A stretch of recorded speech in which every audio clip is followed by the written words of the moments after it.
Okay, so till now we were doing the doing the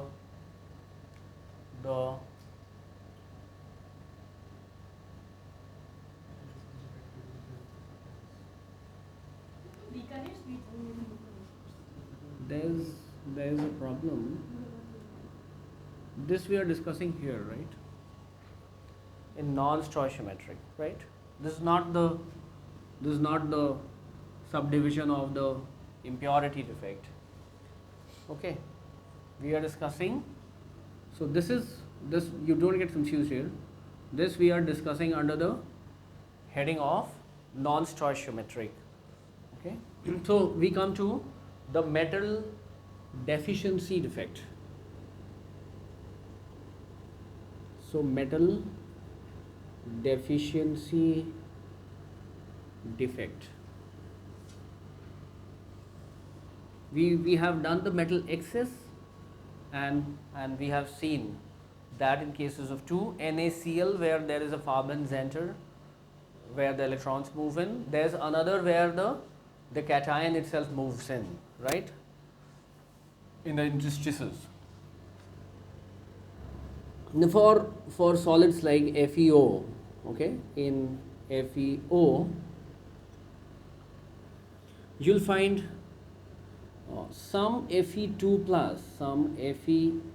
plus escape and are replaced by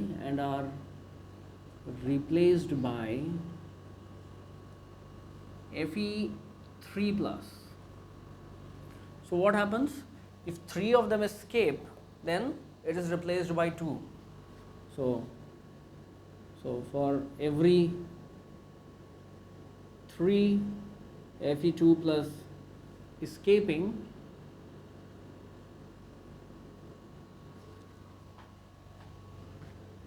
two Fe3 plus comes in. Why? To maintain the neutrality, to maintain electrical neutrality. Okay,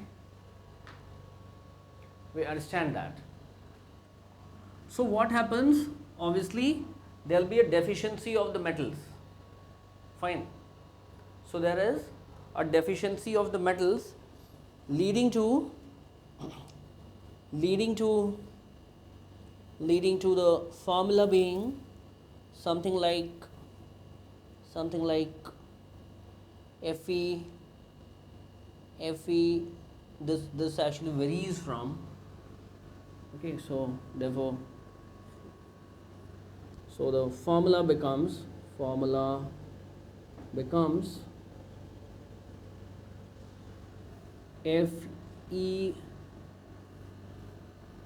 FeXO, where X is equal to 0.93 to 0.96. It may vary between that. So what happens? We are deficient in the metal cations, right? Metals only will be cations. So we are deficient in cations. Due to this, 3 of them leave and only 2 of them come in. We understand? So this is how we have a metal deficiency defect created in, but it happens for some few compounds only.